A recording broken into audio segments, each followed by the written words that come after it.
Hello guys, good morning.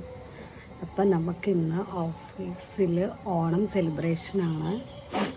അപ്പം നമുക്ക് ready ആയിട്ട് ഓണം സെലിബ്രേഷന് ഒന്ന് ഒരുങ്ങിയിട്ട് പോവാം.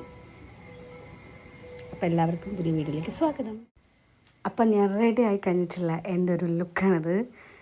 ഈ സാരി എന്ന് പറഞ്ഞാൽ എൻ്റെ അനിയൻ അമ്മയ്ക്ക് ഓണത്തിന് വേണ്ടി എടുത്തു കൊടുത്ത പുതിയ സാരിയാണ്. അത് ഞാൻ അങ്ങനെ നൈസായിട്ട് അടിച്ചു മാറ്റി ഞാൻ തന്നെ ബ്ലൗസ് അടിച്ചിട്ടു.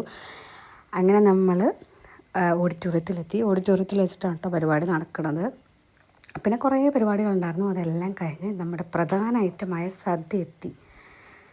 കിടിലെന്ന് പറഞ്ഞാൽ പോരാ, കിടിലൻ സദ്യയായിരുന്നു. എന്തോരം ഐറ്റംസ് ആയിരുന്നു അതിലുണ്ടായിരുന്നതെന്നറിയോ. നമ്മളെ ടീം മൊത്തം ഉണ്ടായിരുന്നു. എല്ലാവരും കൂടെ അടിച്ച് പൊളിച്ച് ലാസ്റ്റ് ആ സദ്യ ഒരു സദ്യയിൽ ആദ്യമായിട്ടാണ് മറ്റേ സലാഡ്, നമ്മളെ ഫ്രൂട്ട് സലാഡ് ഉണ്ടാവില്ലേ, ഫ്രൂട്ട് സലാഡൊക്കെ ഞാൻ ആദ്യമായിട്ടാണ് ഒരു സദ്യയിൽ കഴിക്കുന്നത്.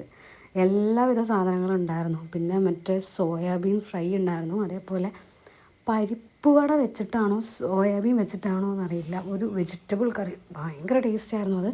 പിന്നെ ഉണ്ണിയപ്പം, കേസരി, അതേപോലെ 3 ടൈപ്പ് പായസം. അതിൽ ഭയങ്കര രസമുള്ളൊരു കാര്യം എന്ന് വെച്ചാൽ, ഒരു പായസം അവർ കൊണ്ടു തന്ന് കഴിച്ചതിന് ശേഷം അവർ എല്ലാവരും ഇലയിൽ എന്തൊരു സാധനം കുത്തി ടേസ്റ്റ് ചെയ്തൊക്കെ നാരങ്ങച്ചാറ്. അതെന്തിനാണ് അവർ തന്നതെന്നുള്ളത് എനിക്ക് ഇതുവരെ മനസ്സിലായിട്ടില്ല. പിന്നെ സദ്യയൊക്കെ അടിപൊളിയായിട്ട് കഴിച്ചതിന് ശേഷം പിന്നെ കുറച്ച് ഔട്ട്ഡോർ ഗെയിംസ് ആയിരുന്നു. നമ്മുടെ ആസ് യൂഷ്വൽ ഓണത്തിനുള്ള വടം വലി, ഉറിയടി, അങ്ങനത്തെ മത്സരങ്ങൾ. അപ്പം നിങ്ങളുടെ ഓണം സെലിബ്രേഷൻ എവിടെ വരെ എത്തി എന്നുള്ളത് കമൻറ്റ് ചെയ്യണേ.